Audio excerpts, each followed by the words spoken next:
5 o'clock on my computer. Good evening. It is 5 o'clock here at City Hall, and today is December 17th. We are we are starting the Finance, Budget, and Personnel Committee meeting. First of all, I would like to ask, does anyone have any potential conflicts of interest? Okay, seeing none. Do we have any citizen comment?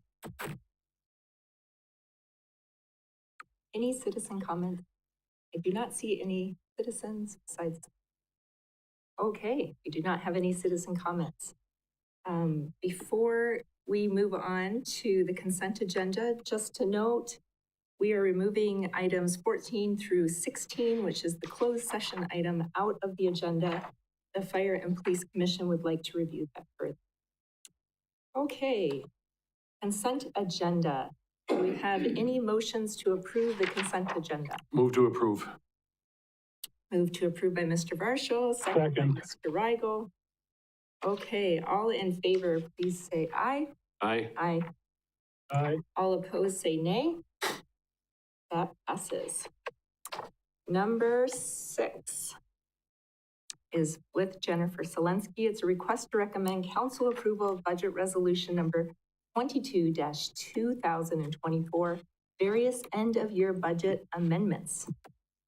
Good evening.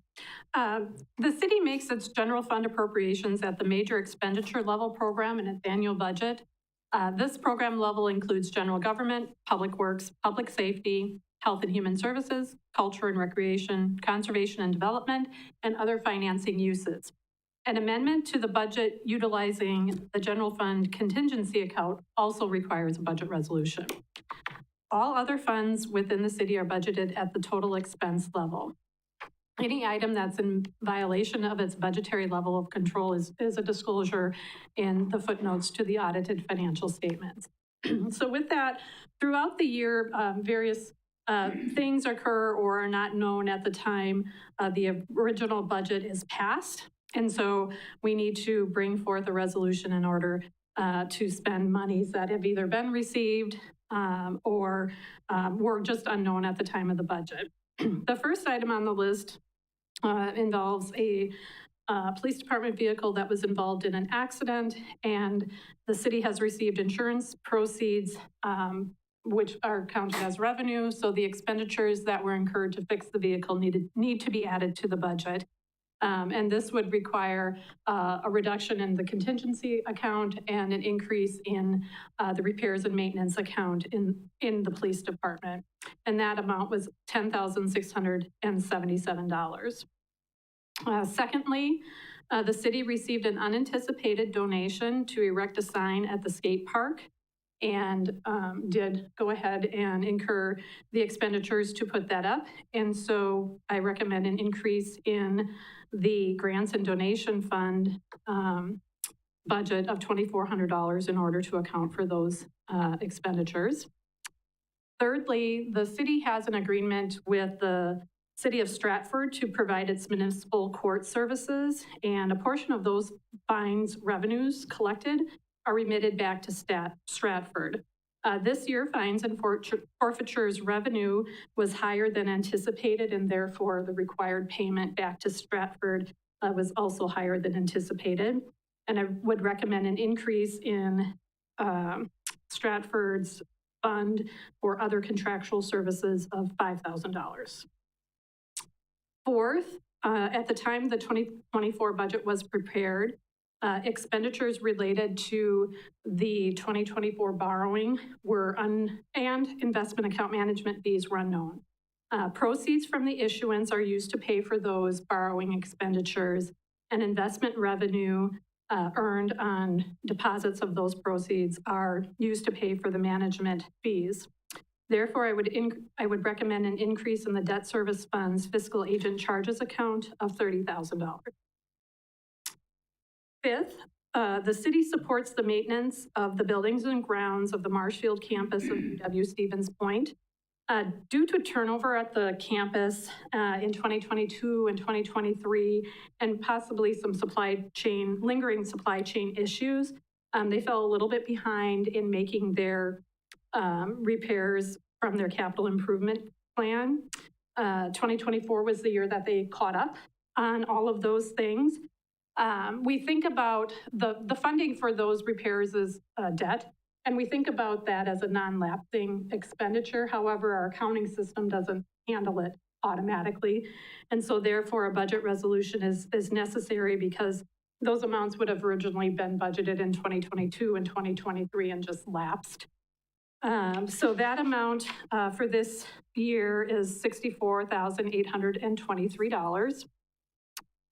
Sixth, relates to the city's collection of room tax for hotel and short-term rentals, of which 70% of that revenue is remitted to the Tourism Commission, and 30% is transferred to Parks and Recreation's Capital Outlay Fund. Collections in 2024, again, exceeded our expectations, and therefore the payments to those entities is also higher than we anticipated. And I would recommend an increase in the room tax fund's professional services account of $120,000 and the transfer from room tax to to Parks and Rec's capital project account in the amount of $10,000. Next, like item 5, where expenditures were budgeted, capital expenditures were budgeted in 1 year and not completed to another year. That also occurred in the Parks and Rec Capital Outlay Fund. So their projects were budgeted in 2023, but finished in 2024. So again, we need to increase their budget for 2024 because we only included their 2024 new projects. And that amount would be $202,410. Next. There are several TIDs, 428, 434, and 435, where it looks like I may have underestimated the professional services account in each of those funds. The revenue source for that is the tax increment received in those funds, which is sufficient to pay for this, underestimated expense of $2,500 in TID 4. Which is the 428 fund, TID 7, and TID 10, 2,000 and 10,000 respectively. Next, there has been some unanticipated development activity in TIF District 11. Again, the increment in that fund is sufficient to pay for an increase in professional services of about $10,000, and I would recommend a budget amendment for that. And then next, the city created TID District 15, which is the Weinbrenner area and blighted area in 2024. However, when the budget was completed, we didn't have a time frame for when that district would actually be created, nor the estimated amount to do so. So therefore, I would recommend an increase in its professional services account of $75,000. You'll also note that there is not yet any increment in TIF District 14. The project is currently under construction, and there won't be any increment until 2027. So therefore, I'm recommending an advance from the Economic Development Fund to pay for those expenditures in the TIF District 15 fund. Once that increment comes in, that advance would then be paid back with an interest of, I think our standard interest rate is 3% when we borrow internally. And then lastly, in 2022, the city received $1.9 million in ARPA funding. All of those funds must be obligated legally and contractually obligated by December 31st. Of 2024.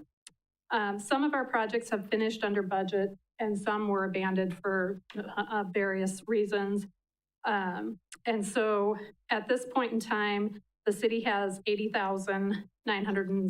just under $974,000 of unobligated funds. It should be noted that staff is currently working to secure a binding obligation for electrical work at the fairgrounds of $13,360, but that has not yet been completed. So and that is going to the Fairgrounds Commission meeting on December 19th. If that commission does not approve that purchase order or contract, or if it's not executed by December 30th of 2024, that amount would need to be added to the unobligated amount, bringing that total to $94,334. And as we have known for some time, the costs for the 14th Street Maple to Vine reconstruction project were higher than expected, and I would recommend that all available ARPA funds be allocated to that project, which could be up to that $94,334 if the fairgrounds project doesn't come to fruition. So with that, I would be looking for this committee's approval to send this on to council for its approval. I've listed the resolution out in 11 different points. So if there were any points that you wanted to strike or perhaps vote on separately, that would be acceptable as well, or you can do all 11 at one. And with that, I'd take any questions. Are there any questions for Jennifer? I have a question. Number 11, we can ask questions first and then have a motion.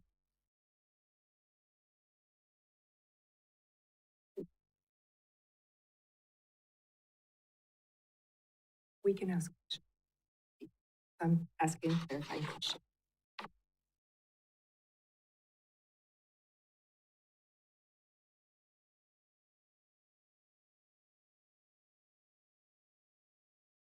Does anyone need a recess so that they can actually read through all of these budget resolutions? No, I'll make a motion to approve it in its entirety. I'll second. Okay, I have a question. Number 11, how much over budget was Maple Divine, the restoration project? At this time, I'm not 100% certain. There are still outstanding invoices to be received but right now I believe it. And also it's hard to say because we haven't fully billed out our utilities portion. So I do know that it will be at least the 94,000, but there's still some unknowns with billing yet to be received and outgoing. So potentially higher than? Potentially higher, yes. Okay. So it's not like part of it wouldn't be used or anything like that? Okay. Mm-hmm. Are there any other questions? Okay, seeing no questions, we have a motion to approve the budget resolution in its entirety. All those in favor say aye. Aye. Aye. Aye. Aye. All those opposed say nay. That passes. Okay. Moving on to item number 7. This is a request to recommend council approval of resolution number 2024-48, continuing appropriations, presented by Jennifer Selensky, Finance Director. Okay, throughout the year, there are some projects that will not be completed within the scope of a year, and we ask that they be carried forward into the subsequent year's budget. There's a 2-step process to do this as a committed fund balance reserve in order to note that in our financials. As such, Common Council does need to approve this resolution. City staff has requested that appropriations for specific items be carried over to be completed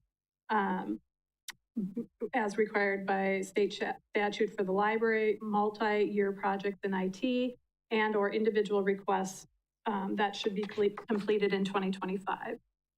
One that you have seen on here before is the in-process software implementation.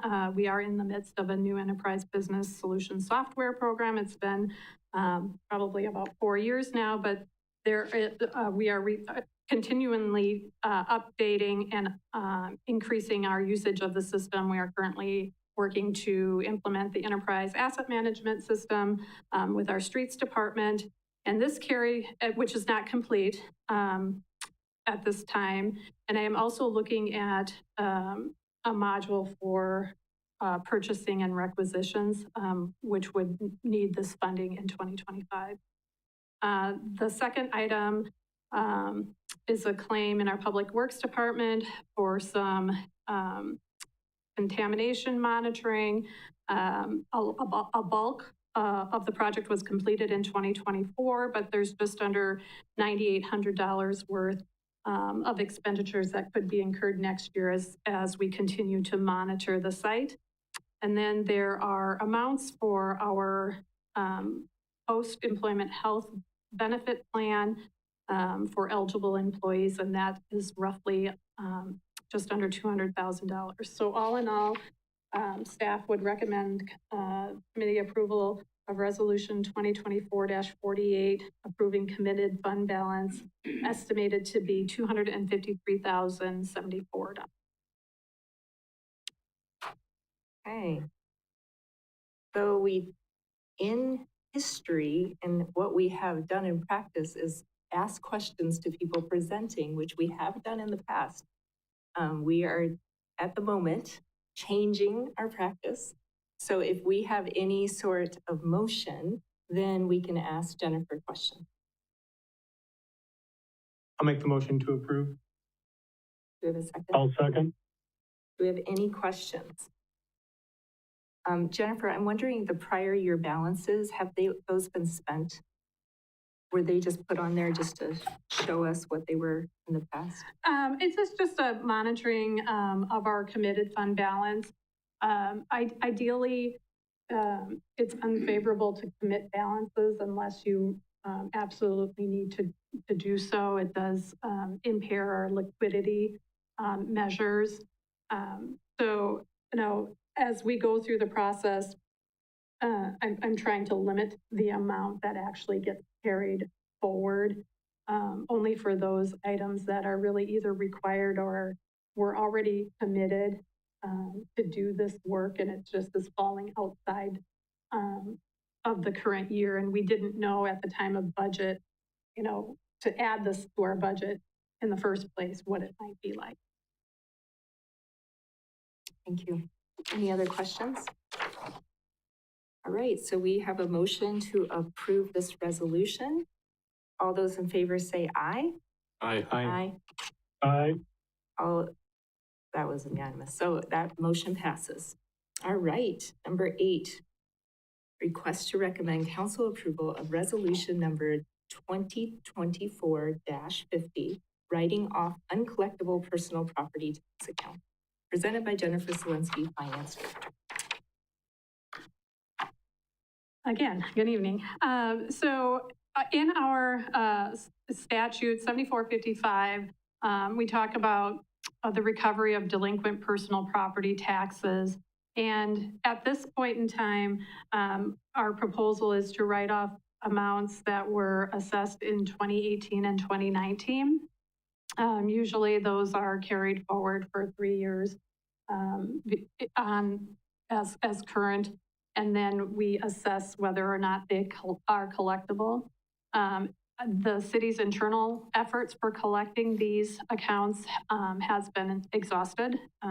We have sent out multiple notices and have either received a formal notice back that these businesses are either no longer operating, or they have entered into a bankruptcy status, which these debts would not be included in that.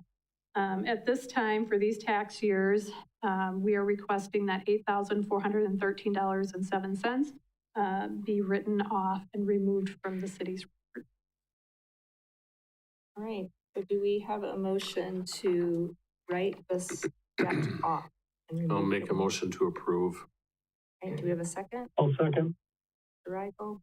Any questions? Yes. So these are sent to collections in so the 2019 ones, those are sent to collections in like 2020, or no, we don't send anything to collection agencies. Well, it's our main collection agency is through the Wisconsin Tax Return Intercept Program. Okay. So that's for individuals. Some of these entities, if they're closed or in bankruptcy, we can't. We can't do nothing, just, We can't really go back. Okay. There is an amount that we are, once it's deemed uncollectible, we can charge back all of the other taxing jurisdictions for their share. Oh. So, you know, if we didn't get any collection, we're able to take back the parts that they received that were really deemed uncollectible, and that process has already been done. okay, thank you. Yeah. Any other questions? I have a question. So things like Shopko stores, I assume that they no longer own that building. So that's why, if someone owns a building in town and they are delinquent in their taxes, what's the process of that if they're still owning the property owner? So we go through the collection process, which includes letters, phone calls. We could, if they're still an active business, if this time period has passed, we could remit that to an external collection agency. Also, if that business or individual does require any sort of permit or service from the city, we do expect payment before we supply said permit. Is there ever a lien put on that property, or do we ever take the property after a certain amount of taxes that are not due? Not paid? After 3 years, the county can do that process, and they can sell the property, but it's rare that it's sold for enough money that we are actually made whole for what's due to the city. And then just one more question, what triggers the county? Do we as a city inform the county that these people are delinquent, or? We utilize the county's tax collection software, so they have on-demand access to accounts that are paid. All right, so any other questions? We have a motion on the, we have a motion on the floor to pay or write off these debts. So all in favor, say aye. Aye. Aye. Aye. Aye. We have no nays. Okay, that motion passes. Thank you. We are now at item number 9. Request to recommend council approval of a 3-month extension of the contract with SEH Incorporated for planning services through March 31st, 2025, presented by Steve Barg, City Administrator. Thank you. You may wonder why you're seeing this again. You saw this 2 weeks ago, a request from me to approve a 1-year agreement with SEH for the services of Bryce Hembrook. Again, he does plan, commission, and a lot of planning and zoning work for the city, roughly 8 to 10 hours a week.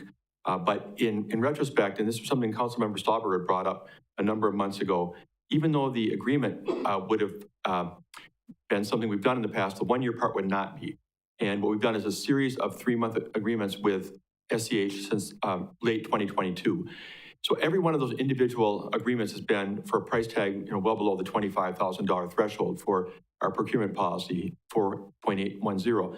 But if you read the policy closely, it pretty much is the intent that if it's going to be a series of those agreements, a series of 3-month agreements throughout the entire year, that as a whole would be more than $25,000, we ought to be using an RFP. So that's the premise of what I'm bringing you tonight. I'm asking you to approve now a 3-month agreement, which I've talked to SEH about, and they're fine with it. It's a not to exceed amount, I think, of $18,000 something to get us through the end of March. And during that time, starting right after the first of the year, I would be doing an RFP for services in the world of planning and zoning, so that we would start April 1st with potentially SEH, potentially somebody else. I do want to remind you all that we're still looking actively for a senior planner. Our goal is not to have a planning consultant forever. But since we don't know that, we have to plan on what will happen if we don't have a staff person in that position. So what I'm asking you to do, with the understanding that before April 1, 2025, there would be an RFP where you would look at other potential consultants, but for now, to approve a 3-month extension with SEH as presented. Move to approve. Second. All right, do we have any questions? No.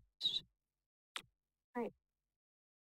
We have a motion to approve this three-month extension. All in favor, say aye. Aye. Aye. Aye. Aye. Okay, all in favor of that motion. Moving on to item number 11.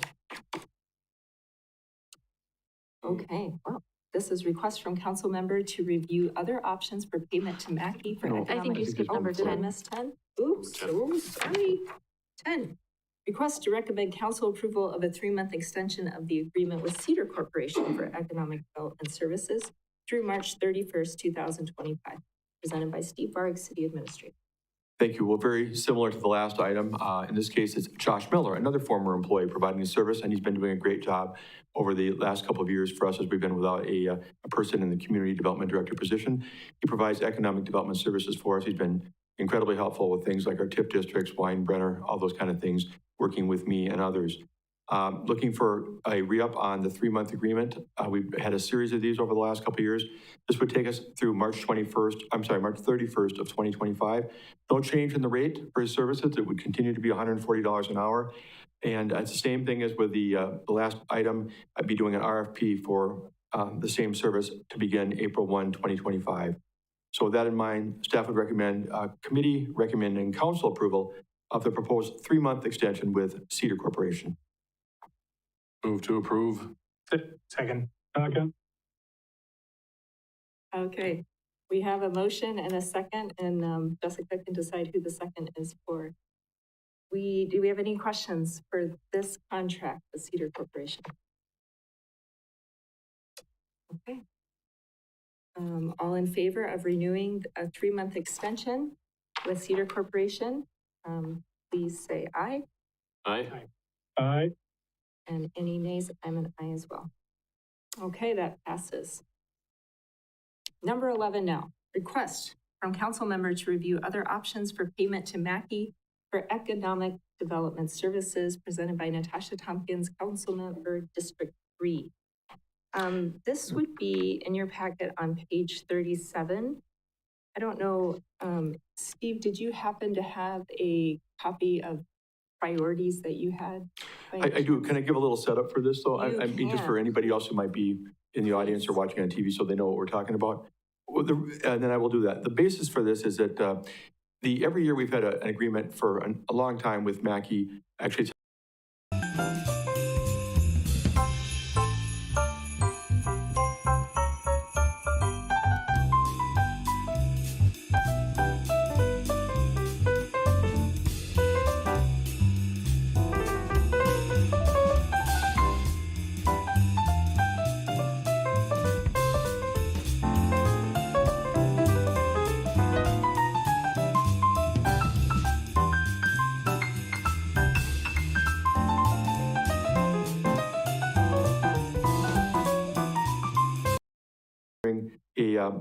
simply continuing the current procedure we have where we pay $47,000 toward that wages and benefits, with the understanding that we wouldn't pay anything until that position was filled. And right now, as we sit here, Mackey does not have somebody ready to start in that position on January 1st. However, there was also conversation at that meeting about the fact that we would be putting the money that we targeted for that in contingency, and then we'd ultimately come back and have to reallocate it from contingency to the purpose of economic development sometime presumably in early 2025 when that position was filled. So what you have before us now is a request to take another look before we do that at whether or not it makes more sense to look at it on a contract basis where we pay X amount of money for X amount of services. And if you remember back, I think in a previous packet, Denise had given me something that I shared with you. It was kind of the framework for an MOU. If the council wanted to go with that approach, here's the things that they were proposed to do. And, you know, it could be used for anything, actually. It could be used for continuing the current benefit package with wages and fringes for that position. But here's the things that they would propose that we do with the city, where these are we expect from Mackey as part of that agreement. So now to take it to where you're at, the chair had asked if I would look at that list and say, well, what things are the most important to the city if Mackey were to do some things, but we didn't need them for other things. And if you'd like, I can hand that out. And before I hand it out, and I'll have to quick send it to you. I apologize, Andy, for the fact that you're not going to have this in front of you until I run out right after I do this.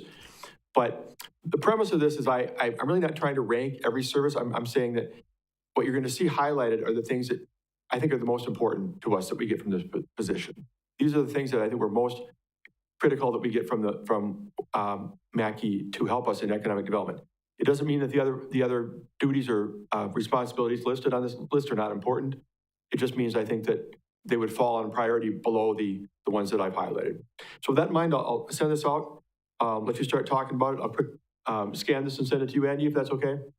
I forgot that you were going to be online tonight.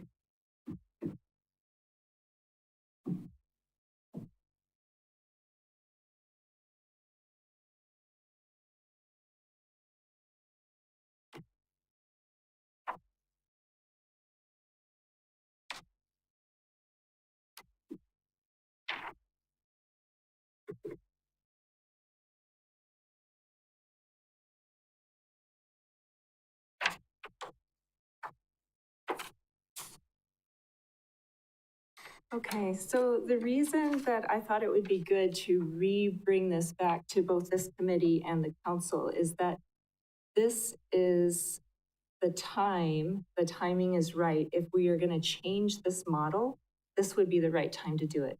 When someone's retiring and before someone else has been hired.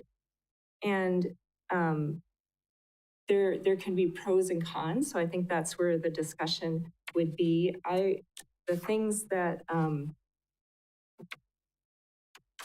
I see that might be helpful when if we change this model to contracting for services, it would be sort of like what we're doing with Cedar Corporation and SEH, where we say, these are things that the city is struggling to get done right now. These are things that we don't have personnel to do. And so we are going to pay you to do this work for us. And that could change over time, but then if it's in a contract basis, it's something that both parties are agreeing to, and then that party will come back and report and say, I have done these things. It would be a little more accountability.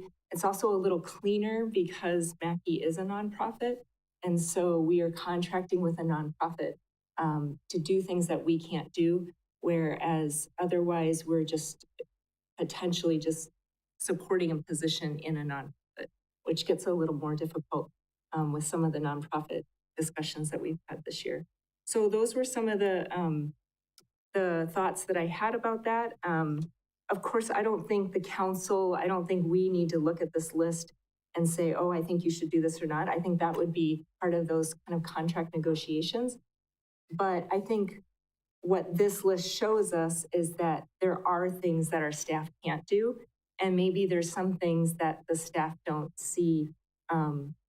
If there's only a certain amount of money to be spent, they would feel like that maybe is not so necessary for what they see as a city for what needs to be done.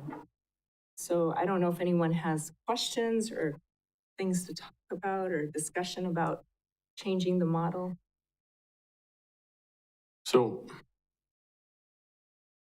we did move, and it was seconded, it was voted on 8-1 to direct the Mackey Business Director position not be funded in 2025 until the 2025 budget until the position was filled, correct? Correct. So that's where we stand right now. Correct. We will fund that position if it's filled. That is correct. Okay. That's the intent, although I think one of the things you're going to see in the council agenda, they want that confirmed because of the whole idea of it will require council to transfer money back via a budget resolution from the contingency for that purpose, but that is the intent. Okay. That's what we approved, or that's what it was. You're right. And then what would the rate be then for contracted service? I see this here, and it's great, and it's a good idea, and I agree with everything, but what's the rate going to be? I think that would be the negotiations that Yeah, council wouldn't But do. we're sitting at December 17th. Well, I know. I mean, we got money that they all- we got money we're putting in contingency, right, for that position. Right.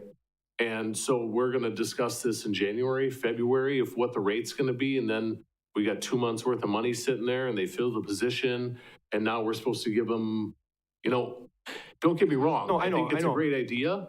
I just think that we're at the 11th hour to do something, where we should have probably discussed this in November, or when we knew Karen was retiring, we knew she was gonna retire. Yeah, and It's a good idea, but on the other hand, we have a council meeting in an hour and a half. yeah, but you're making some good points. First of all, I'm not advocating for any change from what's been approved back in October. I'm not advocating for or against it. This came to light when Councilmember Tompkins asked me recently to, suggested that you wanted to take another look at it because it might be some benefit to contracting for services. So, yeah, it is at the 11th hour. And what Mackey is looking for tonight at 7 o'clock is direction on whether or not they should be recruiting. So, I mean, it is it's pressing. I think we could, if there was a decision by this body and if the council agreed that they'd prefer to go this route, we'd have to get pretty quickly, figure something out, come back in early January and say, look, we want to pay this amount of money for these services. And then they would know if that's something they wanted to move forward with, and they could do the recruitment in a way that would financially work for them. So, I mean, they don't have anybody coming on staff on January 1st. So we have a little bit of time here, but your point is still very well taken. I feel like if we are ever going to change the model, this is probably the only time we'll. No, and I don't disagree one bit. I really don't. I don't disagree with it, but the fact is, what's the rate gonna be? That's what, every time that we sit down as a council, the first thing out of most everybody's mouth is gonna be, oh, how much are we gonna pay for that? SEH, Cedar Corp. What are we paying for that compared to what are we paying for the position itself? This is a big list. This is a big list. So, I mean, if one person, if it's contracted, I mean, we're going out, we're looking at it, what if we find out that it's more than what we were paying Mackey? And really, then we're going to a model where I agree, if we're gonna change it, now's the time to change it, but we might be something that's larger. the really tricky part, if you look back to the last two items with SCH and Cedar, we're paying them per hour. We pay $140 an hour for Josh's service and $145 an hour for Bryce's service. So we know that, I get the chance to talk to them all the time. I know what they're working on. I look at the bills every month. Okay, you did these things. I expected you to, and you did 12 hours, and here's what we pay you. This will be a different kind of agreement. Unless we go that direction, we're going to say, look, for $30,000 or some such amount, this is what we're expecting you to do. And that's why I couldn't pull that number out of midair in the last couple of days. Even totally appreciate what you're saying. Right. I mean, it'll take a little bit of baking, maybe some quick baking and discussion to come up with a number that would reflect these duties or something similar. Right, and also the other thing is it does help separate what Mackey does for the city and what Mackey does for its own organization. For instance, assisting with Second Street under the marketing, we have Vanderwall doing that. So that's probably why that's not related. So there's some things that potentially it would be good for staff to sit down with Mackey and say, this is what, but I think the question is, I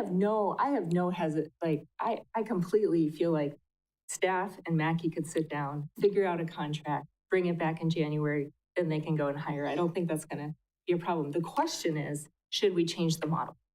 I don't think timing's an issue. I think what is the best model for the city? And what works best for the way that we interact with nonprofits and the way that we have financial, having no staff and needing to hire people to do. So that's the question. Mr. Rigel. Okay. So if we're going to be comparing this to what we do with Cedar Corp and those type of, how do I want to phrase it? Farming out of position. If at one point Cedar Corp comes in and I'm picking on them just because it comes to mind, I'm not saying they've done anything wrong or right or anything of the sort. But if they come in and they come in with an astronomical number, what's our option? Our option is to say no and then go on and get another RFP and see who else comes in next. Is that correct? Are you talking about with what Cedar Corp does or what Mackey will do? No, I'm talking about Cedar, like one of the ones that we're doing this with right now, not. Well, Cedar Corp, I mean, there's a certain number of hours that they've said that they will work up to. And I know, I mean, I can actually talk to Josh and say, Josh, okay, maybe I'm misunderstanding your question. Let me jump in here. Right, yeah, I'm just using, I'm not saying specifically Cedar Corp, that's an example, but like something like a business like that where we're contracting out hours for an employee or subcontracting, if you will. I'm not trying to think specifically on someone in specifics. I'm saying in theory, if we go to a company X, if you will, and we're going to say, okay, we're company X, we need you to provide us with an employee to make widgets, whatever it may be. And if all of a sudden those widgets are too expensive, we send out another RFP. Is that correct? Yeah, presumably. So, and now specifically to Mackey though, I think that some of the apprehension here is the fact that we haven't done this before. It is kind of at the 11th hour to some degree. And I think, both sides of this argument make good points. On one hand, the iron's hot right now, we should be striking. On the other hand, we're kind of sailing off into dark waters, not knowing exactly what's on the other end. And with that being said, if all of a sudden, for whatever reason, since we haven't done this before, Mackey comes back at a very high number, what is our alternate? Yeah, I mean, I guess that they've requested that we fund a portion of the position at $47,000. That's a share of the wages and benefits. That might be their fallback if we can't come up with a number that's acceptable. I'll just make up a number that for $30,000 we want you to provide these services, and they say, Steve, that's not going to work for us, and here's why. Then I'm not sure what our next step is. I mean, either we have to find the services somewhere else or make other provision to have the kind of things that we're talking about. I mean, you can tell by what I highlighted, it's the things that city staff, even when we had a community development director, really weren't getting at. Things like entrepreneurial assistance, business retention visits with the major companies. Those things were never being done by Josh Miller and folks like that. So I would want to find somebody who could do that, either another firm or an individual who could do that work for us. Contracted rates are generally more expensive as well. Andrew, are you not? I don't want to interrupt you. Oh, go ahead, you're fine. Okay. Are generally more expensive contractor rates. And for $47,000, knowing the history of Karen's work at Mackey, I think we really received tremendous value. I mean, she was terrific. I mean, fantastic. Yeah, I won't argue that. I mean, I think that she's been invaluable to the city over the years with the work that she's done. I mean, the thing is, you can look at, and I think this is what Councilmember Tompkins is saying, you can look at this list and say, well, some of these things maybe aren't as mission critical to the city as others. But as a whole, I would never argue to the value with what Karen has done for the city.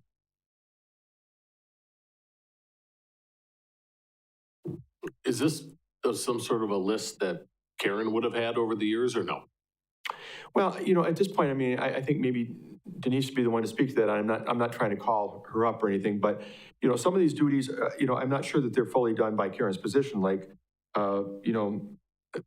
ribbon cuttings, although she's at the ribbon cuttings or whatever. I don't want to go line by line. Right. The key ones to me are the ones that I've highlighted, are things that are clearly what Karen has done for us with our partners, with what she's done with business retention, what she's done with working with WEDAC and Synergy, and helping new people come on. They want to start a business. Maybe they only have 2 possible employees, but they need a business plan. They need help from SCORE and Karen. Those are the kind of things that have historically been done through this position.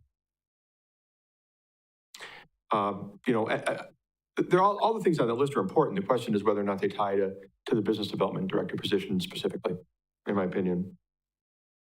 Steve, does any of this cause an issue with going out for bid if we are, like Cedar Corp and SHDF? we have. I mean, whether what we do here in terms of an arrangement with Mackey? Mm-hmm. I don't think so. I don't think so. I mean, it's pretty well spelled out with Cedar Corp what Josh does, and he deals with the major economic development issues of TIF districts, major employers, like what we've seen with Weinbrenner, some of those types of projects.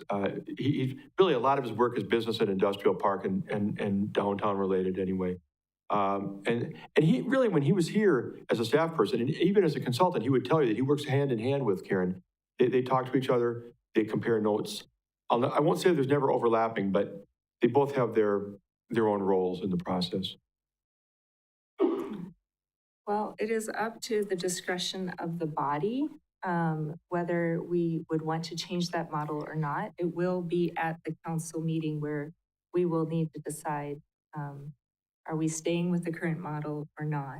So, you can table it, Mr. Rigel. So just to make sure I'm not belaboring points here, or not just me, but all of us, if I understand correctly, this is an item already on the council agenda, so regardless of what decision we make here, it's going to show up there. Is that correct? Well, yes and no. What's on the agenda is a request from Mackey to get firm confirmation. They'd actually like it in writing, the fact that this is going to happen so that they don't go out and recruit somebody and then find out that we're not going to do a budget resolution in March or sometime to transfer the money from contingency to pay our share. And if you look at the minutes and if you look at the video, it could create that concern, I think, legitimately, because there's another piece of the puzzle that has to be done subsequently in early 2025 that they could wonder if we get cold feet on. That was the premise for the council agenda item. The premise of this one is related, and that's whether or not you want to stick with the current idea of funding part of the position versus doing a contract for services. And I think in the conversation that comes up at 7 o'clock, to be honest with you, it'll all kind of blend together, probably. Okay, then let me ask one more question here. I think I'm getting done with my questions for at least this portion of the evening. And I'm fully aware that right now the iron is hot, so if the change were to be made right now, it'd be perfect timing. However, there is some concern that it might be a little rushed.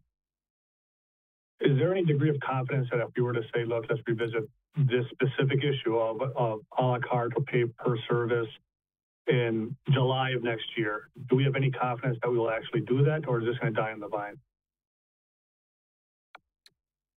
That's a political question, I think. Well, I think the issue is if someone's hired at a certain salary and then we change it for services, that might change their fee structure. Yeah. What I wouldn't want to do. But then on the flip side, and I think that's a very fair answer, but every year that we've had Karen here, hasn't she been operating under a one-year contract, banking on us funding half of that? Yeah, there's never been anything, I don't think, in writing. It's just been an ongoing agreement that we would pay for a part of the position. We actually reduced our commitment, financial commitment a few years ago. I think at one time it may have been 50% of wages and benefits, and we got back down slightly from that. But it's never been anything formal. They come to the Economic Development Board in recent years saying, look, we want to re-up for another year and have you cover a portion of her wages and benefits. Okay, thank you. All right, so does anyone want to take any action on that? Or should we just have that as a discussion that we had?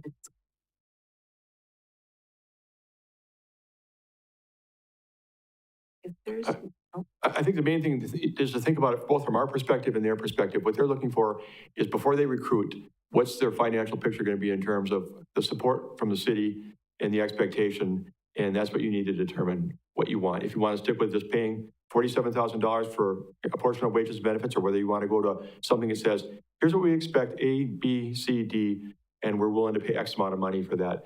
And that's way more of a political call. I respect Councilmember Tompkins. She and I met yesterday to talk about this. I gave my best shot at what I think the most important items are. But at the end of the day, if you want to change a model, I'll support you, but that needs to be your call. Because I can see it going either way. all right, so if I don't see anyone wanting to take any action, then we will use that as just a discussion and we won't take any action on that item. And we will move on to item number 12. And this is a response to a tax bill insert request from Councilmember Tompkins. Lopes, he's the communications director.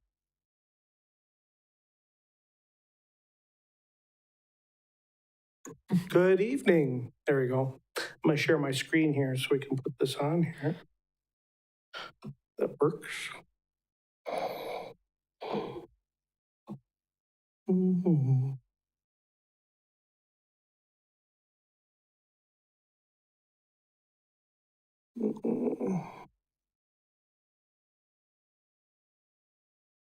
Here is the desktop. Share my screen. Where's it hiding?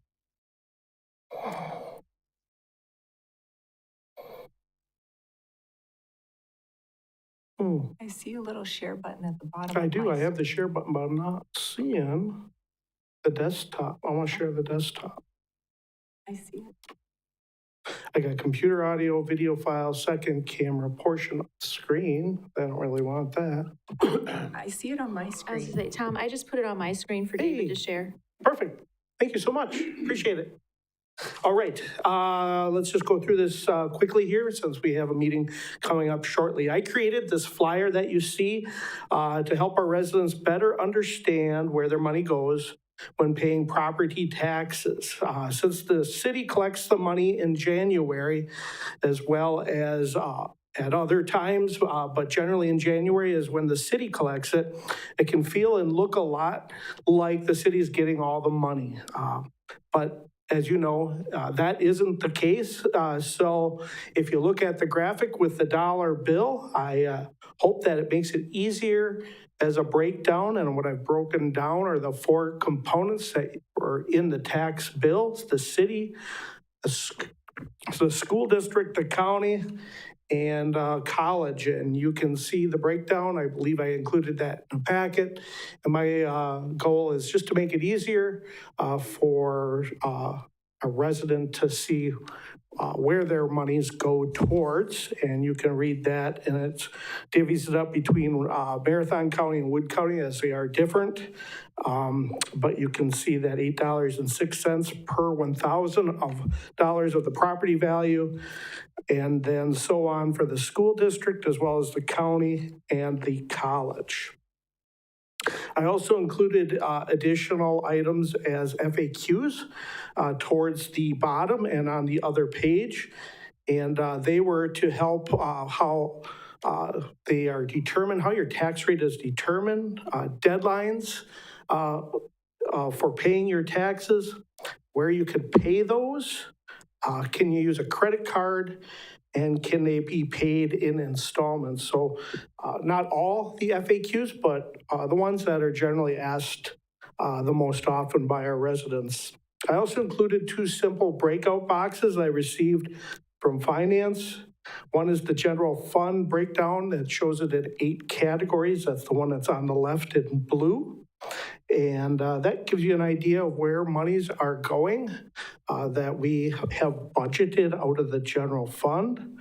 And then if you take a look at monthly taxes, a resident will pay it if their house is assessed at $200,000. So Jordan put those together for me on the right side, and the others comes from the budget as well and finance. Just to let you know, this year we couldn't include it in the flyer, in the tax bills.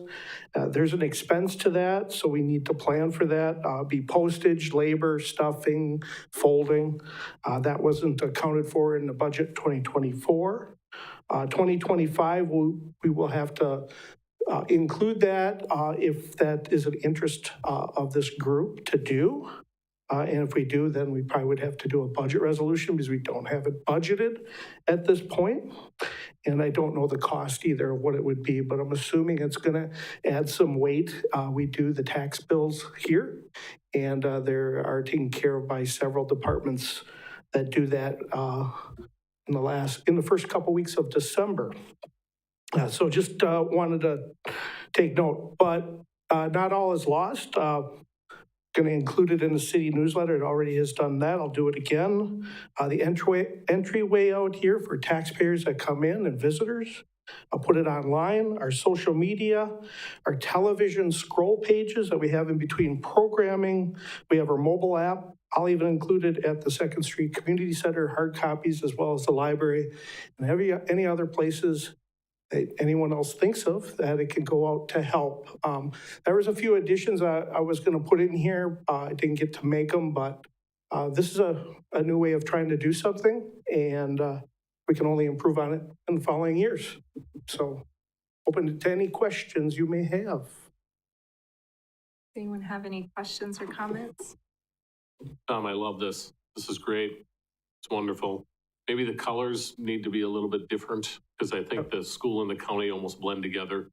Other than that, I think this is great. Thank you. Okay, great. Thank you so much. Thank you so much, Tom. That's, Yeah, oh, yeah. Mr. Oh, we have one Mr. more. Riegel.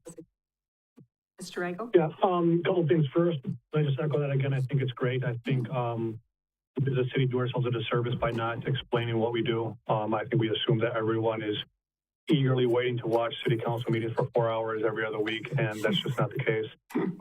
So this, I think, does a very good job of educating the population of what happens with it. So kudos to you, Tom. I do echo what Mr. Marshall said. I think very minor stuff, like just trying to draw it out and make it look better. But the real question I had instead of getting my soapbox here was, I know you didn't run the numbers, but gut shot here. I mean, we're talking, when you mentioned the weight for this, I mean, we're talking like half a sheet of paper. I mean, that's an ounce, not even. Same with labor and stuff. How much do you really think is going to be an additional cost to do this? Because in my mind, I think it's almost a minimum. I'll see if the clerk would answer that. I'm not sure if, or finance department that takes care of sending the tax bill out. What they would have. Wisconsin Rapids sent out 2 sheets with their property taxes. I just received them today. One was a letter from the mayor. The backside of that was advertisement for their water park by, I'm not sure what the name of their water park is, but it was Marshfield. Buy your season passes or Vandahay, and then their second sheet was this. So maybe, if they're friendly between cities, they would lend some help, because they also did a 2-page versus the single page that this would be. So Scott, you're saying lend help is saying how much it Give would some cost. advice how much it costs, give some idea. Sure. There's similar sized communities roughly, so. Yep, definitely. And I think as we look into it and work together a little bit quicker at this, then come November, December, we'll have it ready and be able to do that and see what kind of organization and personnel it takes to do this. Mr. Well, let me just briefly rephrase that question then. Do we anticipate this being anything beyond de minimis cost? I didn't catch that. Or is that, do we anticipate this cost being anything beyond de minimis? Or is that just a question way out of the ballpark here? In a different sport, different stadium? I think that's something we'll have to get back to in terms of what the expected cost of that would be. Okay. And when you're mentioning Rapids, I mean, are they able to do it at the regular cost, or do they pay more postage? I don't know. But this is definitely worth looking at and getting back to you guys as soon as we can. Yeah, thank you so much, Tom, for making this. I do agree. It's excellent. Thank you for putting it on all the platforms that you can think of right now. And I think what I'm hearing from this committee, and you might even hear from other council members, is we would definitely like to see something like this in the tax bill. So we don't want it to be forgotten. So whenever you think it's appropriate to start creating it for next year, that would be great. Just maybe get it on our agenda or something like that. Okay, and that's always great to get feedback before it's out. So thank you. Thank you. All right. That is all well, do we have any items for future agendas? Any suggested items from anyone? No. Okay, we have taken away the closed session items. So that is all of our agenda tonight. So does anyone want to make a motion to adjourn? Move to adjourn. Mr. Riegel, any second? Second. Okay, Mr. Cran. So let's have a vote. All in favor to adjourn, say aye. Aye. Aye. Aye. We are adjourned.